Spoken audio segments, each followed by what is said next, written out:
Hello everyone, म चाहिँ आज मटर पनिर बनाउन आँटेको। सो यो हो इन्ग्रिडियन्टहरू। यसमा चाहिँ अब अदुवा लसुनहरू चाहिन्छ। टमाटरहरू काटेको छुइनँ, अब काट्छु। यो मटरलाई चाहिँ अब बोइल गर्न राखिदिन्छु म। यसलाई चाहिँ बोइल गर्नुपर्छ अलिअलि।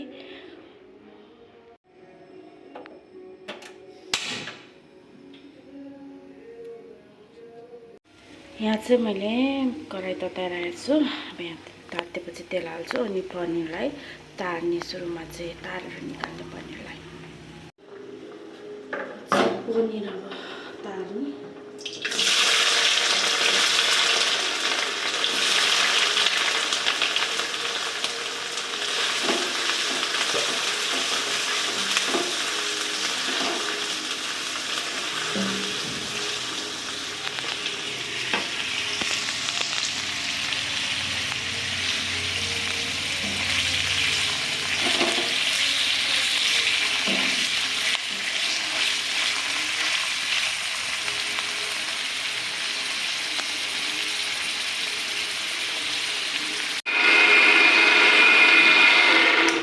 चाहिँ मैले टमाटर, प्याज अनि लसुन अदुवा हालेर ग्राइन्ड गरेको। यसरी चाहिँ अलिकति क्रिमी हुन्छ। यहाँ तेल तातिसकेको छ। अब यसमा चाहिँ तेजपत्ता, लौङ, इलायची अनि कार्डमम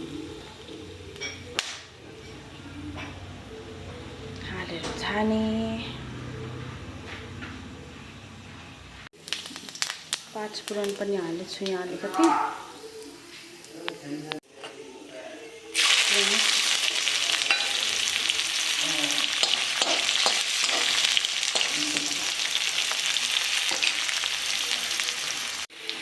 यो चाहिँ त्यो मिक्सरमा पिसेको टमाटर, प्याजको पेस्ट।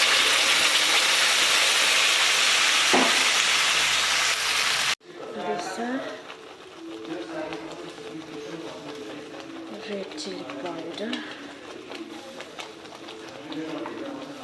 जीराको धुलो,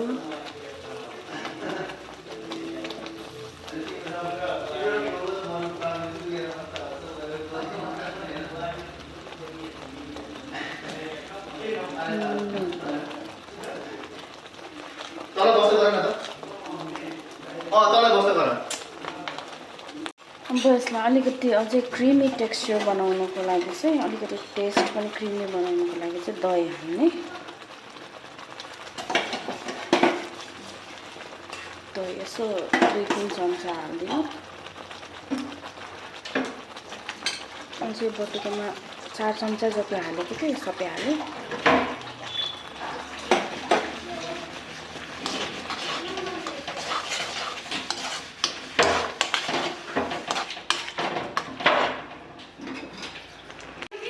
म पानी हालेको थोरै पानी हालेर पकाउने। यहाँ चाहिँ मैले मटर हालेँ, यो उसिनेको मटर।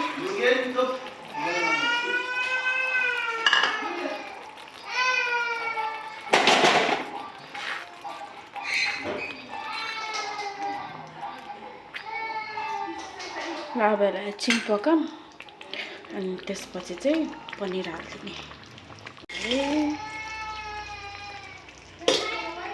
एकछिन पकाउनु पर्यो अनि यसमा अलिक रस बस्छ अनि त्यसपछि बन्द गरिदिने। रेडी भयो मटर पनिर। मेरो मटर पनिर चाहिँ पाकेर रेडी छ।